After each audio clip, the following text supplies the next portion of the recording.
अस्सलाम वालेकुम मेरे दोस्तों, सजनों और बेलियों। मैं हूँ इज़हार अहमद और वेलकम करता हूँ आपको किचन गार्डनिंग चैनल पर। और उम्मीद भी रखता हूँ कि आप सब लोग खैरियत से होंगे, फिटफाट होंगे, अच्छे से कामों में खूब अच्छे से बिजी होंगे।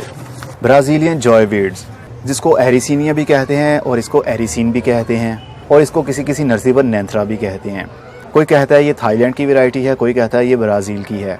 अब इसमें कितनी हकीकत है ये हम नहीं जानते। हमारे पास पौधा है तो हमारे लिए यही काफ़ी है।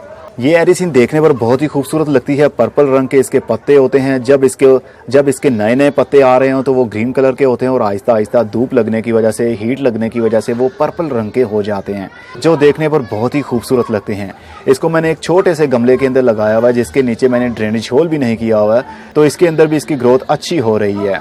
ये मैंने 7 से 8 महीने पहले एक पौधा लिया था और उससे कितने सारे मैंने पौधे बनाए। ये जितने भी आपको पौधे दिख रहे हैं ये सारे के सारे कटिंग के थ्रू ही मैंने ग्रो किए थे।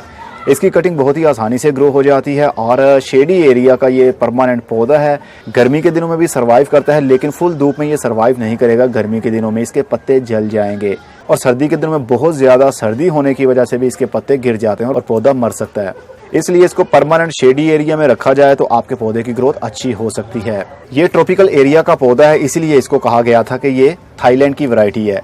हो भी सकता है ये थाईलैंड का ही हो या हो सकता है ब्राज़ील का हो, जहाँ का भी हो, जहाँ का भी ये नेटिव है, हमें उससे कोई लेना देना नहीं है। हमें तो सिर्फ पौधे से गर्ज है।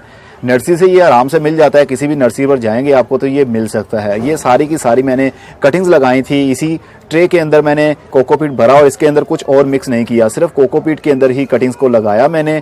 1 इंच की या मैक्सिमम 2 इंच की कटिंग ही इसके साथ में लगा सकते हैं आप। अगर ज़्यादा लंबी कटिंग लगाएंगे तो वो सर्वाइव नहीं करेगी और वो सूख जाएगी। जिस तरह अभी आपको ये दिख रही है, सूख गई थी, तो लंबी कटिंग ये सर्वाइव नहीं करती। छोटी छोटी सी कटिंग्स लगाइए और उसके फर्दर कितने सारे पौधे आप बना सकते हैं। ये देखिए इसकी रूटिंग कितने अच्छे अंदाज से शुरू है। वाइट कलर की आपको रूट दिख रही हैं। तो ये बहुत ही इजी टू ग्रो पौधा है, लेकिन इसको ह्यूमिडिटी एरिया ज़्यादा अच्छा लगता है। जिस तरह के ये पॉली हाउस के अंदर मैंने इसको रखा हुआ है, पॉली हाउस के अंदर बहुत ही अच्छी ग्रोथ है और सर्दी के दिनों में भी ये अच्छे से चल रहा है। इसको नॉर्मली पानी दे, बहुत ज़्यादा पानी नहीं देना आपने। अब इसके अंदर भी नॉर्मल पानी है, अगर मैं बहुत ज़्यादा पानी दूंगा तब भी ये गलना शुरू हो जाता है और इसकी स्टेम गल जाएंगी और नीचे से रूट्स भी गल जाएंगी, तो ये मर जाएगा। ये कंप्लीट आउटडोर पौधा है, इंडोर ये सर्वाइव नहीं कर पाएगा। लेकिन अगर आपके यहाँ कोई गेस्ट आए हों और आपके पास इस तरह के गमले हों आपके टेरेस के ऊपर, तो उनको उठाइए और कमरे में जाकर आप टेबल के ऊपर इसको प्लेस कर सकते हैं 1 दिन के लिए या 2 दिन के लिए, और देन उसके बाद दोबारा से इसको आउटसाइड पर रख सकते हैं आप, ताकि इसकी ग्रोथ अच्छी हो सके। इसको कोई भी खाद ना दे, सिर्फ और सिर्फ पानी टाइम पर मिलता रहे तो इसकी ग्रोथ होती रहती है। और इसकी कटिंग टाइम टू टाइम लगाते रहें। बहुत ज़्यादा इसको टॉल आपने नहीं करना। अगर 1 फुट तक ये लंबे हो जाते हैं तो समझ आइए वो डी शेप है। मैक्सिमम इसको 6 इंच या 7 इंच से ऊपर मत जाने दें। इससे ऊपर जाने की कोशिश करें तो उसको काट दें और उसको एज अ कटिंग ग्रो कर दें।